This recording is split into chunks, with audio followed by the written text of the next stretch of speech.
Assalamualaikum warahmatullahi wabarakatuh. Waalaikumsalam. Bismillah, alhamdulillah, wassalatu wassalamu ala rasulillah sayyidina maulana Muhammadin ibni abadillah wa ala alihi wa sahbihi wa mawalah la hawla wa la quwwata illa billah. Amma ba'du, qala Allah ta'ala fil Qur'anil azim, a'udzu billahi minasyaitonir rajim, bismillahirrahmanirrahim. Innal mu'minina dzukirallahu wajilat qulubuhum wa idza tuliyat ayatuhu zadathum iman wa ala rabbihim yatawakkalun. Alhamdulillahirabbil alamin.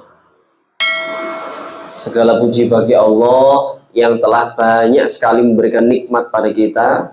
Hambanya yang kadang itu lalai untuk mengucapkan alhamdulillah kepada Allah SWT. Allah sudah memberikan banyak. Sampai kemudian Allah itu berfirman, wa in ta'uddu ni'matallaha la tuhsuha. Jika engkau diberikan kesempatan untuk menghitung-hitung nikmat yang Allah berikan, niscaya engkau tidak akan pasti mampu menghitung nikmat yang Allah berikan. Seluruh air di muka bumi ini, jika kemudian dibuat tinta untuk menulis nikmat yang Allah berikan, niscaya tidak akan cukup. Maka satu kalimat yang agung yang kemudian kita persembahkan pada Allah adalah alhamdulillah. Yusabbihu lillahi ma fis samawati wal ard wa huwal azizul hakim. Jadi langit dan bumi saja itu bertasbih kepada Allah. Apalagi manusia yang berakal. Alhamdulillahnya itu ketika listrik ketika selesai padam. Mati kok suwi yo iki sego kadang mateng-mateng iki. Begitu klek alhamdulillah. Iku tak cerita. Insyaallah kita itu kadang miskin terhadap kata tersebut, kalimat thayyibah. Naudzubillah. Mudah-mudahan di dalam bapak-bapak ibu-ibu di sini di dalam majelis hati bening bener ya bening hati, astagfirullah ngapunten. Itu tidak demikian ya. Dan saya sampaikan jazakumullah khairan katsiran pada Ibu Lita sekeluarga yang telah memberikan kesempatan saya dan diberikan fasilitas yang sangat luar biasa untuk apa? Untuk jalan dakwah ini. Nah, semoga mendapatkan balasan dari Allah Subhanahu wa taala yang setimpal. Amin Allahumma amin. Salat masalam tetap kita haturkan pada junjungan kita Nabi Allah Agung Muhammad sallallahu alaihi wasallam. Semoga kita kelak berhak dan pantas mendapatkan syafaatnya. Jika kemudian kita mengaku umatnya Nabi, maka banyak-banyaklah untuk bersolawat. Man sholat sholatan wahidan sallallahu alaiha asra sholawat. Barang siapa yang kemudian bersolat padaku sekali saja, maka 10 rahmat bagimu, kata Allah SWT. Kata Nabi Muhammad SAW maksudnya. Wa khutat anhu asyara syai'at, dan Allah akan menghapus 10 keburukan. Wa rufihat lahu asyara darajat, dan Allah akan menaikkan derajatnya 10 tingkat. Masya Allah. Monggo. Waalaikumsalam. Pinara. Maka kemudian kita senantiasa memperbanyak sholawat. Monggo kita sama-sama membaca sholawat pendek saja biar kemudian berkah ini majelisnya. Sallallahu ala Muhammad sallallahu alaihi wasallam sallallahu ala Muhammad sallallahu alaihi wasallam sallallahu ala Muhammad sallallahu alaihi wasallam sallallahu ala Muhammad sallallahu alaihi wasallam sallallahu ala Muhammad sallallahu alaihi wasallam Sallallahu ala Muhammad. Sallallahu alaihi wasallam. Alhamdulillahirabbil alamin. Saya sampaikan jazakumullah. Semoga mendapatkan syafaat kelak di yaumil akhir. Tidak ada satupun pertolongan kecuali pertolongan itu adalah syafaat dari Nabi Muhammad SAW. Dan berupa apa? Mukjizatnya Nabi. Apa itu Bapak-Ibu sekalian? Al-Quran yang kemudian kita baca, yang kemudian kita pelajari, kita fahami, kita ajarkan hingga sampai kita perjuangkan. Aktivitas majelis seperti ini adalah aktivitas mengajarkan sekaligus memperjuangkan. Di saat orang banyak membaca koran, baik itu online maupun offline, di saat orang itu suka lihat status, suka lihat TikTok, YouTube, dan seterusnya, tapi sedikit orang-orang yang mau mempelajari dan mentadabburi Al-Quran. Nah, mudah-mudahan di dalam majelis ini tidak demikian. Kita tergolong menjadi hamba yang hamilul Quran, menjaga Al-Quran. Amin Allahumma amin. Mari kita awali dengan baca suratul Fatihah. Semoga menjadi ilmu yang bermanfaat dunia wal akhirah. Ala hadiniyah wa kulli niyatin salihah wa bi syafaati Rasulillah sallallahu alaihi wasallam bi niyati du'a wal qabul al-Fatihah. A'udzu billahi minasyaitonir rajim. Bismillahirrahmanirrahim. Alhamdulillahirabbil alamin arrahmanir rahim. Iyyaka na'budu wa iyyaka nasta'in. Ihdinas siratal mustaqim. Siratal ladzina an'amta 'alaihim ghairil maghdubi 'alaihim. Rabbi shrah li sadri wa yassir amri wahlul 'uqdatam min lisani yafqahu qawli. Raditu billahi rabban wa bil islami dina wa bi Muhammadin nabiyyan wa rasulah. Rabbi zidni ilma warzuqni fahma. Alhamdulillah, Bapak Ibu sekalian yang dirahmati Allah, sungguh nikmat yang luar biasa kita bisa bertemu masih di dalam bulan Sya'ban, ya, masih dalam bulan Sya'ban. Kata Nabi Muhammad SAW, bulan Sya'ban itu adalah bulan di antara bulan Rajab dan Ramadan.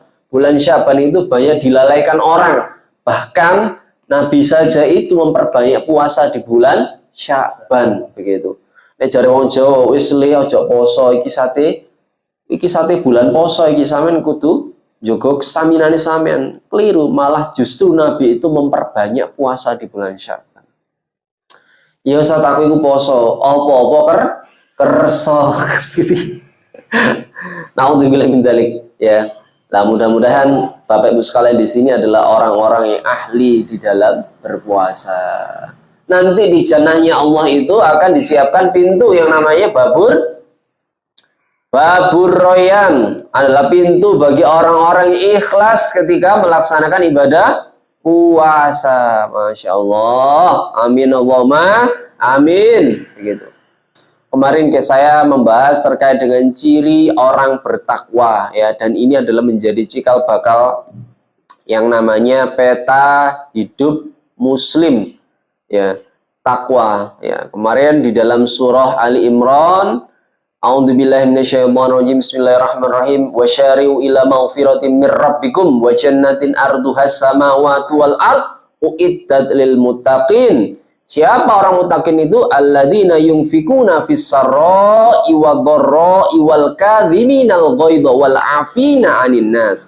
Wallahu yuhibbul muhsinin. Ciri orang bertakwa ada 3 kemarin, ya. Terus kemudian di dalam surah Al-Baqarah bacanya bagaimana? A'udzubillahi minasyaitonirrajim. Bismillahirrahmanirrahim. Alif lam mim. Dzalikal kitabul la raiba fihi hudal lil muttaqin. Siapa orang bertakwa itu? Alladzina yu'minuna bil ghaib wa yuqimunas shalah wa mimma razaqnahum yunfiqun. Sakjane ono neh ciri-ciri orang bertakwa. Tapi di sini akan saya kupas satu demi satu apa saja yang namanya peta hidup Muslim secara garis besar. Bapak Ibu sekalian rahmati Allah, kinten-kinten sampun siap nih, ya, belajar, ya. Insya Allah, alhamdulillah, jamaah, oh jamaah, alhamdulillah. Insya Allah ini ada yang berduyun-duyun datang ini, ya. Ini yang zahir yang datang aja bisa dihitung jari, tapi malaikat yang wah, yang berkumpul, yang datang ini kita tidak bisa melihat ini. Banyak sekali, insya Allah. Yang pertama adalah apa? Peta hidup muslim. Yang pertama adalah iman kepada Allah Subhanahu wa Ta'ala. Jadi kunci daripada bisa mengarungi yang namanya hidup di dunia adalah bekal iman. Fa innahu khairu zadi taqwa. Sebaik-baik bekal, itulah biasanya dalilnya orang-orang yang naik haji. Sebaik-baik bekal adalah bekal takwa. Takwa itu adalah buah dari iman loh. Orang beriman mesti bertakwa. Waalaikumsalam. Pinara Pak. Monggo pesen apa, kopi nopo teh? Kopi. Oke. Sekarang jadi ibarat pohon, ketika ia sudah dewasa, dia akan berbunga dan berbuah, itulah takwa. Iman itu di mana? Akar dari pohon tersebut, makanya harus kuat. Apa itu iman? Iman itu adalah yakin, seyakin-yakinnya, hakul kepada Allah, hakul yakin, sebenar-benarnya iman kepada Allah Subhanahu wa Ta'ala. Jadi Allah itu berfirman dalam surah Al-Mu'minun, innal mu'minina dzukirallahu wajilat qulubuhum wa idza tuliyat ayatuhu zadathum iman wa ala rabbihim yatawakkalun. Jadi orang beriman itu cirinya ada dua. Ambil salah satu ayat saja ya. Orang beriman itu cirinya ada dua, wonten kalih. Yang pertama adalah apa? Innal mu'minina dzukirallahu wajilat qulubuhum. Orang mukmin itu, sesungguhnya orang mukmin itu ketika dzukirallahu wajilat qulubuhum, ketika mendengarkan ayat-ayat Quran, dzukirallahu wajilat qulubuhum. Apa itu? Bergetar hatinya. Masya Allah gitu. Pernah satu ketika yang namanya Abu Jahal itu dengar ketika Nabi Muhammad SAW itu bukan membaca deres Al-Quran, murojaah, karena dulu belum ada Al-Quran. Abu Jahal bisa jahilnya itu dia apa? Senang dengan bacaan Quran, tidak mendustai. Karena politik di dalam masa itu, dia nggak ingin kehilangan masa, dia nggak ingin kehilangan suara, dia ingin terpilih 02 kan begitu ya. Abu Jahalnya itu akhirnya dia apa? Memilih pasukannya. Lah apa memilih Muhammad? Bisa aku mending itu siapa itu pengikut saya. Nah begitu. Itu loh. Kalau orang sudah kaya, punya kedudukan, punya dipandang banyak orang, ketika ia meletakkan imannya, Masya Allah, khawatir kalau kemudian pengikutnya itu lari. Bahasa sekarang itu apa? Follower. Nah, pengikut itu follower begitu ya. Khawatir kalau followernya itu kabur. Akhirnya apa? Dia itu sembunyi-sembunyi. Padahal dulu dalam ulama itu menyampaikan di masa dakwah Nabi secara sembunyi-sembunyi, orang-orang yang sudah belajar Islam pada Rasulullah itu baca Qur'annya itu seperti lebah yang mendengung. Bagaimana lebah mendengung itu? Ya seperti itu. Karena sembunyi-sembunyi itu loh dakwah Nabi itu. Khawatir kalau kemudian terdengar orang kafir, terbunuh. Loh, dulu itu ancaman dakwah itu sampai dibunuh. Sekarang itu Masya Allah buat majelis bening hati, los, begitu ya. Gak bahaya tak? Wis losan begitu ya. Pokoknya begitu. Sampai share-share begitu ya. Pokoknya sementing itu gak sampai apa? Gak sampai meruntuhkan apa? Derajat martabat NKRI kan begitu ya. Nah, itulah kemudian keadaan dulu. Ada satu kisah di mana kemudian ketika Rasulullah SAW itu tidur, tiba-tiba datang orang kafir Quraisy di hadapan Nabi. Namanya siapa? Datsur. Nah, Datsur ini kemudian menghunuskan pedang. Apa sih menghunuskan pedang itu? Pedang itu dihunuskan ke leher Nabi. Nabi kaget, langsung terbangun. Bangunnya Nabi melek, gak sampai kemudian terbangun duduk. Karena sudah dihunuskan pedang itu. Hei Muhammad, jika pedang ini aku tusukkan pada lehermu, jika pedang ini aku bunuhkan padamu, maka siapa yang akan melindungimu? Siapa akan menolongmu? Masya Allah. Apa kata Nabi Muhammad SAW? Yang akan melindungiku adalah Allah. langsung ketika Suri itu mendengarkan kata Allah, terjatuhlah pedang itu. Loh, iki loh, Masya Allah, iman itu loh. Ini adalah kesempatan kita untuk memperbaiki iman.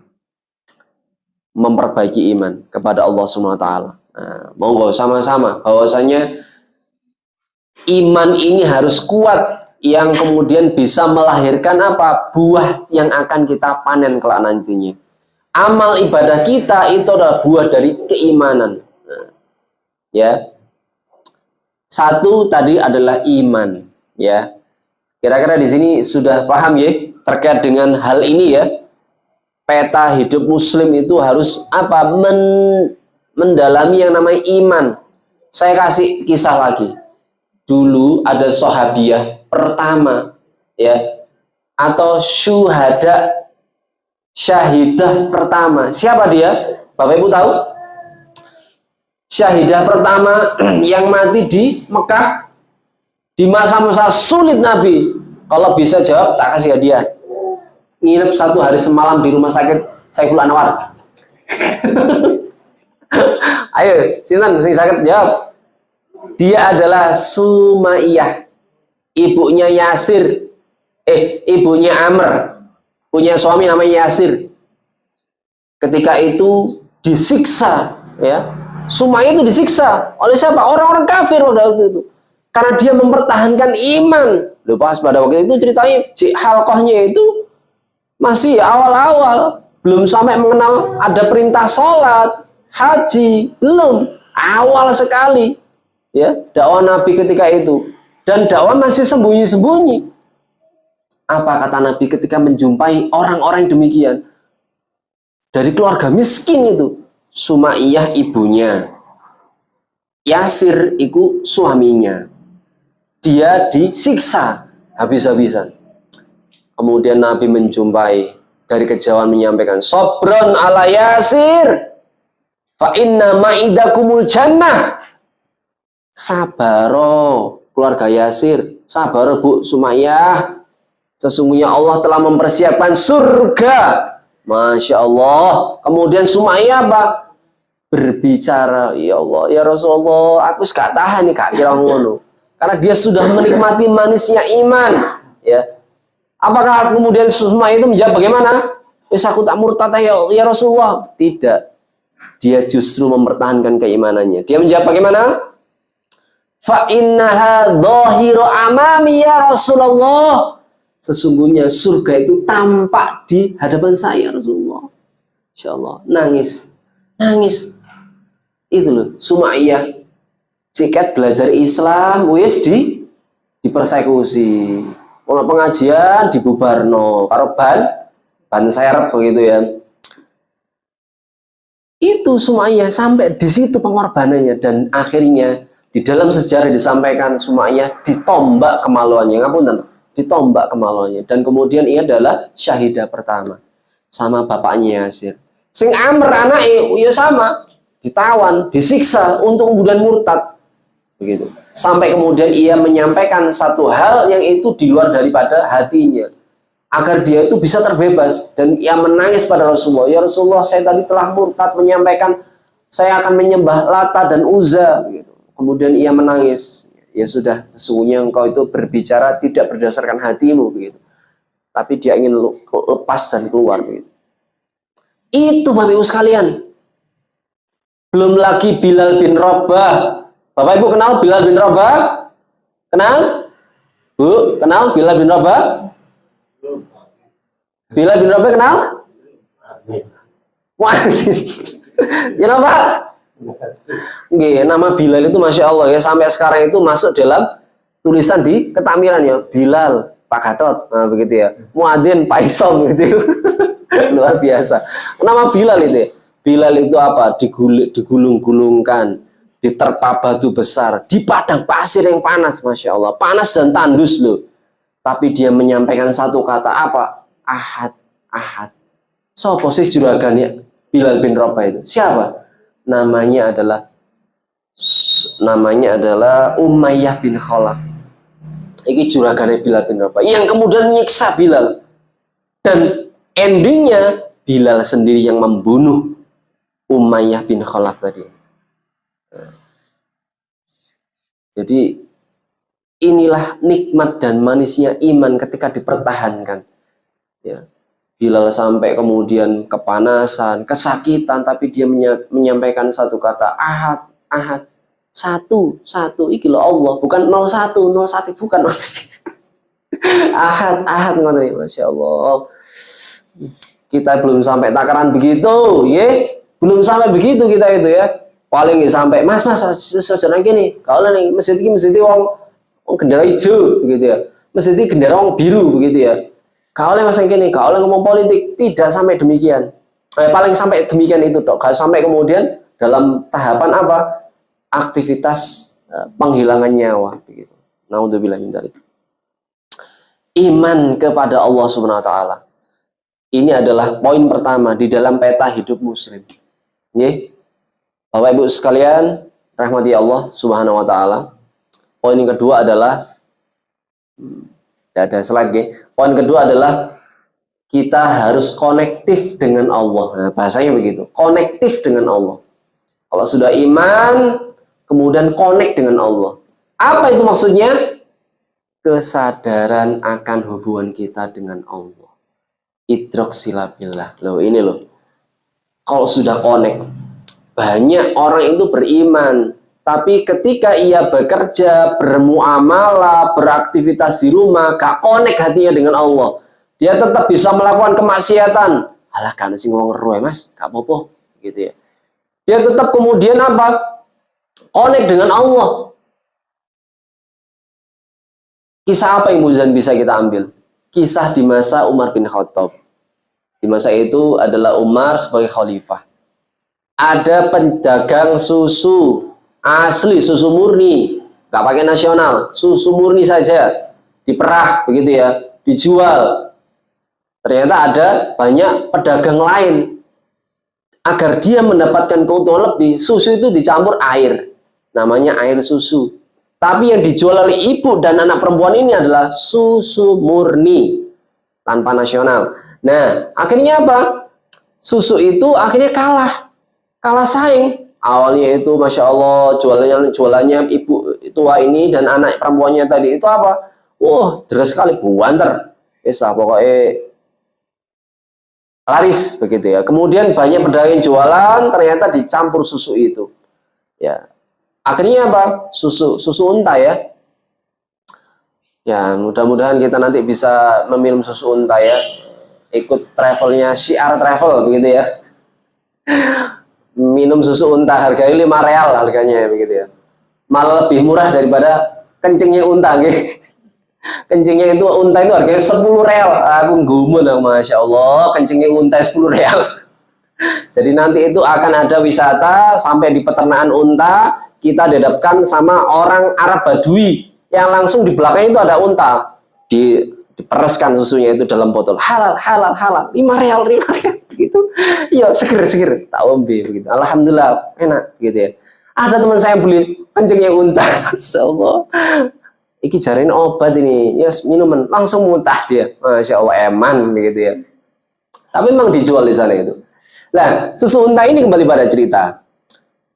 Akhirnya kemudian apa? Wesa geger. Khalifah Umar tahu bahwasanya apa? Susu itu dicampur. Ada orang yang komplain pada Amirul Mukminin. Wahai Amirul Mukminin, ada pedagang yang nakal.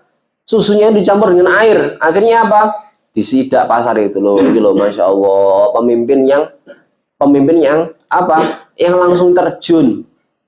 Bahasa sekarang itu apa? Belusuan begitu ya. Langsung dengan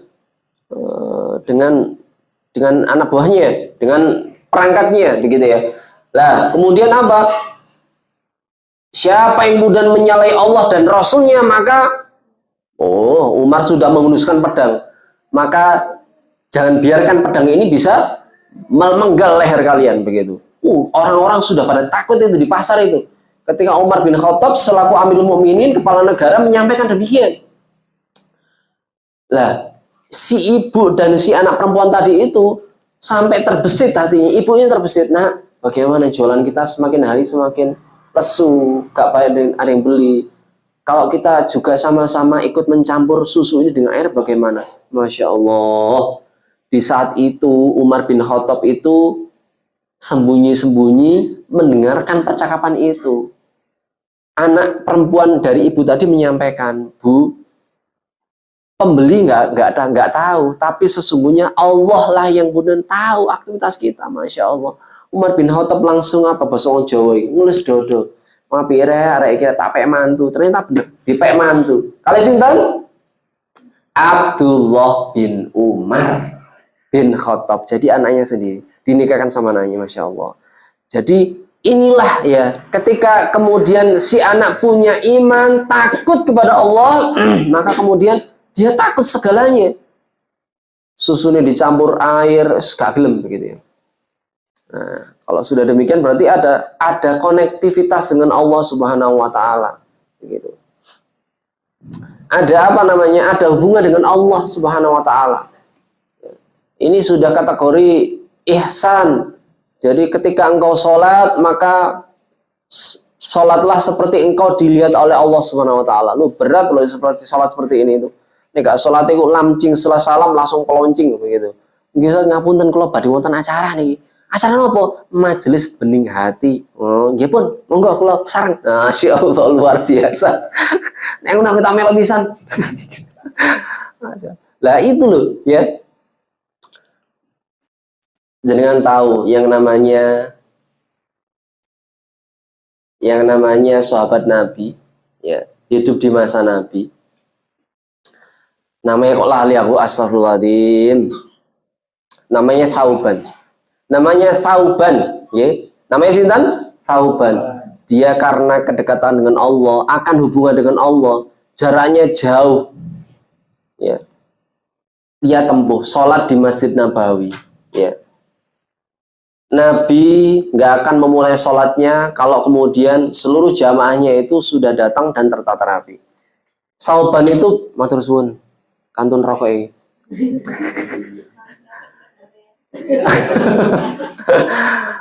Nah, Thauban ini apa namanya? Dia selalu di pojok dekat jendela. Ya, dulu Masjid Nabawi itu pasir, ya, pasir. Hanya ada pelepah kurma sebagai atapnya dan tiang-tiangnya itu dari tangkai-tangkai pohon-pohon kurma begitu ya. Masya Allah. Makanya taman kalau ada rezeki ayo kita syiar ya. Umroh bersama Syiar Travel ya, Masya Allah. Nanti di sana itu ada karpet warna hijau, namanya Raudhah. Di antara karpetnya warna merah itu loh diperebutkan banyak orang. Masya Allah, mustajab itu. Karpet warna hijau itu di dalam Masjid Nabawi itulah cikal bakalnya Masjid Nabi dulu. Nggak banyak tempatnya, tapi uyil-uyilan. Masya Allah, wong sholat sak dilangkah-langkahi, Masya Allah. Iki wong batinku ngerti apa gak? Orang-orang India, orang-orang Pakistan, begitu, Masya Allah. Rebutan di karpet hijau itu loh.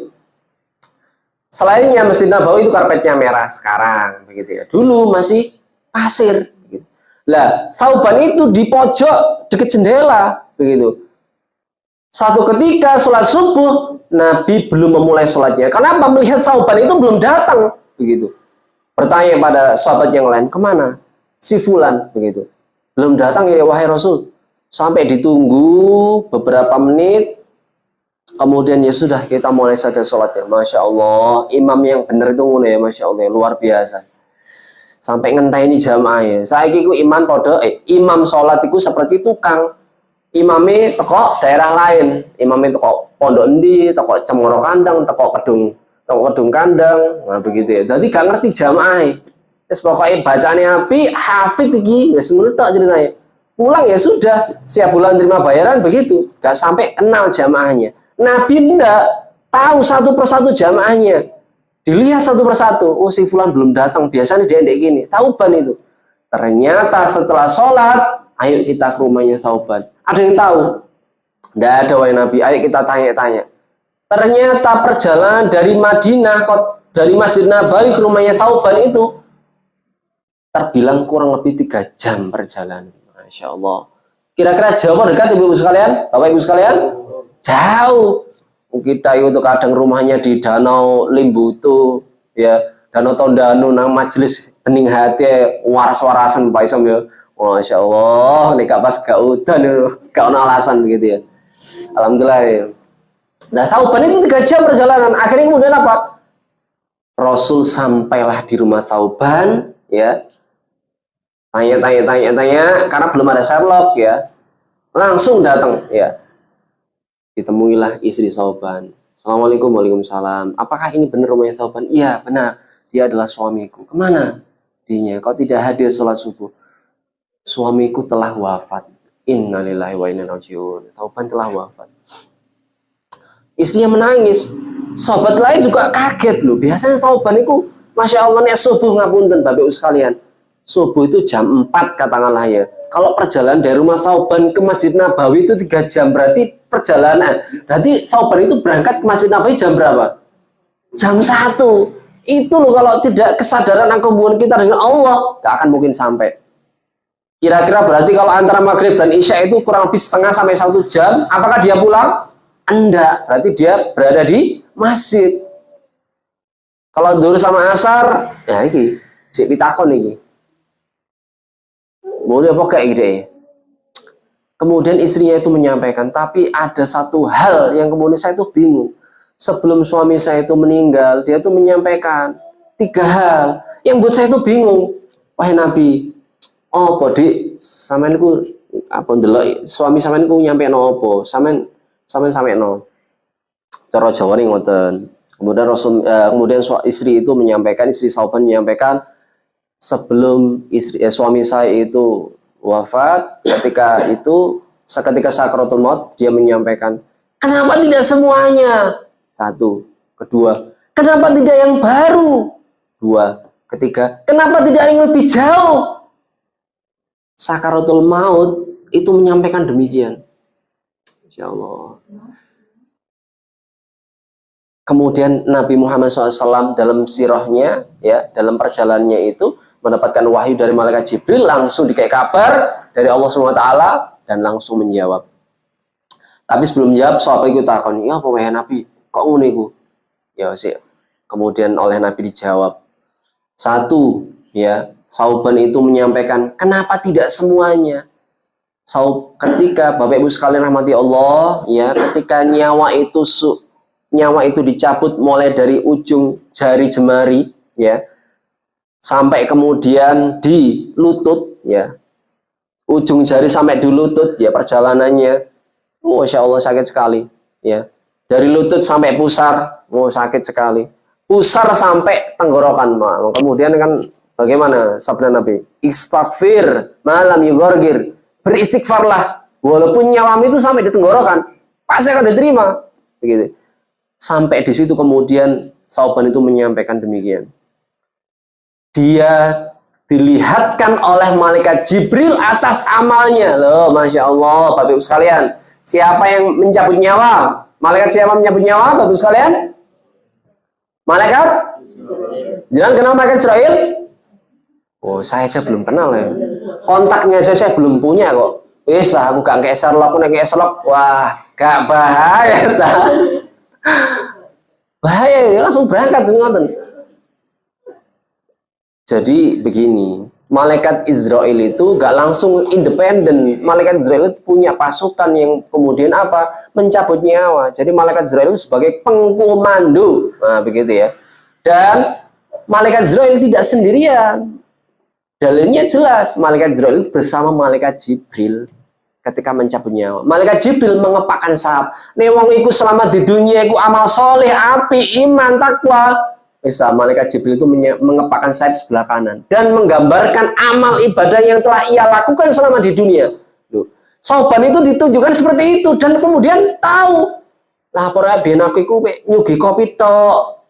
Kemudian pohon kok gak sing pol-polan ngono lho. Ngapunten buli kita, ngapunten. Aku mang yo kok contoh kok yo iku pisan aku iki, Mang.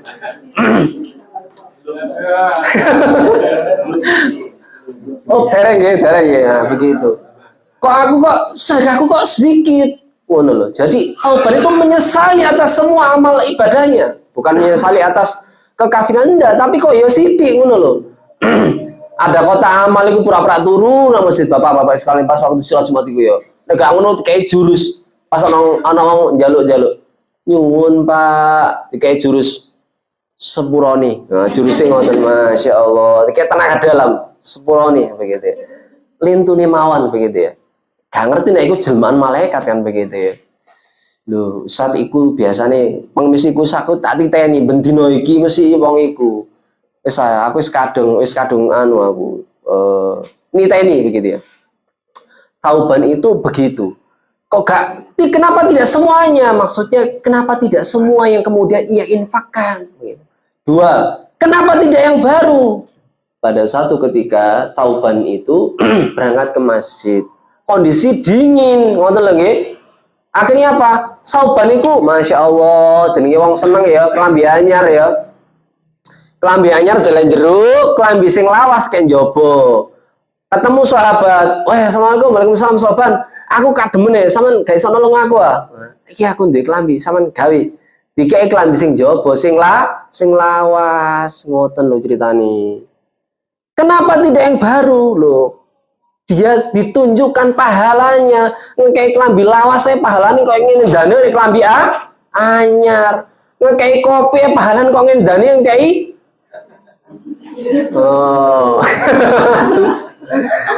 alhamdulillah Masya Allah begitu. Jadi orang-orang sekarang itu demikian begitu ya, punya kelompok pengajian. Kenapa Ibu Fulana kenapa saya hubungi kok enggak bisa datang? Nggih ngapunten Ustazah, HP-nya rusak. Walah, saya ikut prihatin. Oh iya, kebetulan di rumah ada HP saya nggak terpakai. Saya baru saja beli HP iPhone 15 Pro Max begitu. Yang lama nggak kepakai begitu. Nanti ya begitu. Kenapa tidak yang baru gitu ya? Masya Allah. Ini berat gak ini? Berat Bapak Ibu sekalian. Ketokane saya pun juga bisa ngomong tok cerita lagi ya. Astagfirullahaladzim. Berat begitu ya. Kenapa gak ngasih HP yang baru? Padahal HP yang baru itu idaman saya begitu ya. Masya Allah. Bapak Ibu sekalian rahmati Allah, kunci daripada amal itu adalah sholat ya. Sholat innamal awalu yuhasabu. Sesungguhnya amal yang akan dihisap lebih awal adalah sholat, begitu ya. Apabila sholatnya itu baik, maka baiklah semua. Apabila sholatnya itu buruk, maka buruklah semua, begitu. Nah, sholat inilah yang kemudian menjadi penanda dan menjadi pembeda antara orang Muslim dan kafir, begitu ya. Tapi tidak hanya sholat, aktivitas dakwah kita pun juga sama, ya. Dan itu menjadi bukti kita mengikuti ajaran Nabi Muhammad SAW. Insya Allah akan saya perdalam nanti terkait dengan mengikuti ajaran Nabi Muhammad SAW. Dan yang keempat, kelima, keenam, ketujuh, begitu ya. Peta hidup Muslim ya. Mudah-mudahan apa yang saya sampaikan ini bermanfaat. Kita sambung dengan pertanyaan. Saya kira cukup. Sementara saya tutup. Akhirul kalam. Wassalamualaikum warahmatullahi wabarakatuh. Waalaikumsalam warahmatullahi wabarakatuh.